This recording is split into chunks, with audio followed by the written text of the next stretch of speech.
أعوذ بالله من الشيطان الرجيم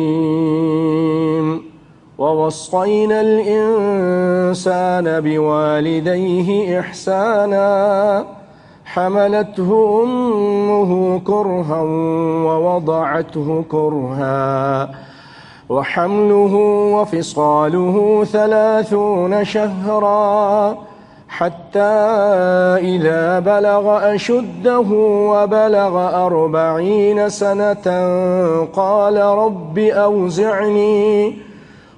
رب أوزعني أن أشكر نعمتك التي أنعمت علي وعلى والدي وأن أعمل صالحا ترضاه وأصلح لي في ذريتي إني تبت إليك وإني من المسلمين ووصينا الإنسان، اور ہم نے انسان کو وصیت کی، اور بعض مرتبہ وصیت کا ترجمہ حکم بھی ہوتا ہے قرآن پاک میں۔ ہم نے انسان کو حکم دیا، آرڈر کیا، وصیت کی، بوالدیہ، ماں باپ کے بارے میں، احسان کرنے کی، نیکی کرنے کی۔ آپ کو یہ معلوم ہے کہ اسلام اس سے اونچا درجہ، ایمان اس کے بعد کا درجہ احسان ہے۔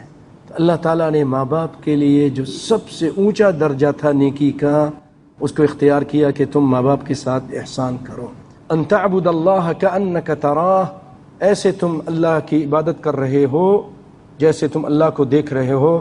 فإن لم تکن تراہ فإنہ یراک، اگر اتنا نہیں ہے تمہارے اندر ایمان کی قوت تو کم از کم یہ سمجھ لو کہ اللہ تمہیں دیکھ رہا ہے۔ اس طرح ماں باپ کی اطاعت کرو، ان کی بات مانو، یہ عبادت ہے، یہ بھی عبادت ہے کہ اللہ تمہیں دیکھ رہا ہے۔ کیوں؟ اب اللہ اس کے سبب بیان کر رہا ہے۔ حملتہ امہ کرہا، اس کی ماں نے اس کو اٹھایا اپنی پیٹ میں، اس کو حمل میں جب وہ تھا اس کو اٹھا کے رکھا، کرہن، بڑی تکلیف کے ساتھ، ووضعتہ کرہا، اور اس کو جنا بھی تکلیف کے ساتھ۔ آپ کہتے ہوں گے یہ کوئی معمولی چیز ہے، یہ کیا ہر عورت اٹھاتی ہے؟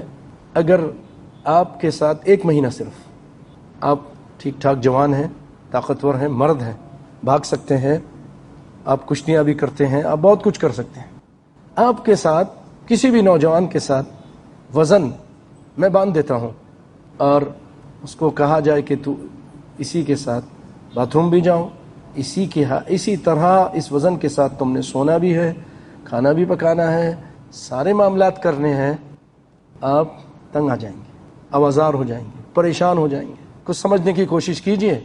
جس ماں کو آپ جواب دیتے ہو آج، اور بعض لوگ چیختے بھی ہیں، بدتمیزی بھی کرتے ہیں، اور کچھ ایسے نازیبہ الفاظ بھی ادا کر جاتے ہیں غصے میں آ کر، جو کسی طرح لائق نہیں، جائز نہیں، اور آپ کو یہ سزا دی جائے کہ 9 مہینے ایسے رکھو، اب کہیں گے دنیا کی دولتیں لے لو، مجھے اس سے جان چھڑاؤ۔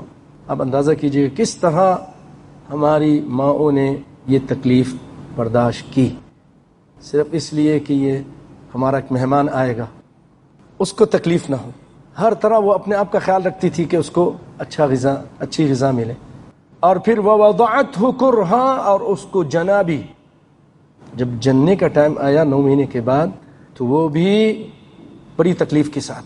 ایک مرتبہ ایک شخص یمن سے آیا، اپنی ماں کو اٹھا کر لایا، بوڑھیا تھی، اس کو حج کرایا، اپنے کندھے پر لاد کر اس کو طواف کرائے، اس کو سعی کرائی، اور سیدنا عبداللہ بن عمر رضی اللہ تعالیٰ عنہ وہاں موجود تھے۔ ان کے پاس آ کر کہنے لگا کہ کیا میں نے اپنی ماں کا حق ادا کر دیا ہے؟ حالانکہ اتنا بڑا کام کیا تھا، حج کرایا تھا، کندھے پر اٹھا کر جگہ جگہ لے کر پھرتا رہا، غالباً وہ چلنے کے قابل ہی نہیں ہوگی، یا بہت مشکل سے چلتی ہوگی، تو اپنے کندھے پر اٹھا لیا۔ سیدنا عبداللہ بن عمر رضی اللہ تعالیٰ عنہ نے فرمایا، ہاں صرف اتنا حق ادا کیا ہے جو اس کو تکلیفیں آئی تھی نا تجھے جنتے وقت، اس میں سے جو اس کو کہتے ہیں عربی میں طلقات، ایک تکلیف آتی ہے پھر دوسری آتی ہے، تو وہ ان تکلیفوں میں سے، بے شمار تکلیفوں میں سے ممکن ہے ایک کا تو نے حق ادا کیا ہو، پورا کا حق ادا نہیں کر سکتے۔ اللہ نے اف تک کرنے سے منع کیا ہے، وَلَا تَقُلْ لَهُمَا اف وَلَا تَنْهَرْهُمَا، ڈانٹنے سے بھی منع کیا ہے، لیکن ہم میں سے بعض لوگ گالی گلوچ پر آ جاتے ہیں۔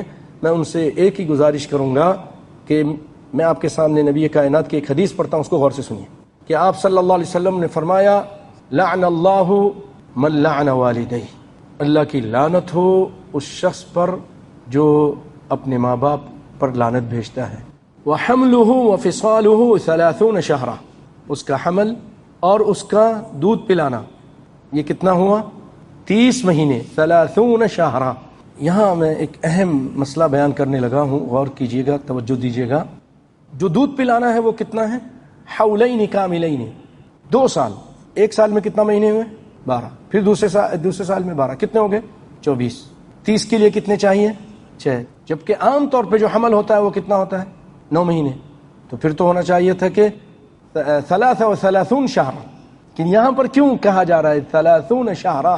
یہ اس کی طرف اشارہ ہے کہ اگر کسی کی یہاں بچہ چھٹے مہینے پیدا ہو جاتا ہے تو حرام کا نہیں، وہ حلال کا ہے، کیونکہ اللہ تعالیٰ نے 24 مہینے تو دودھ پلانے کے لیے کہے اور 6 مہینہ حمل کا ہے۔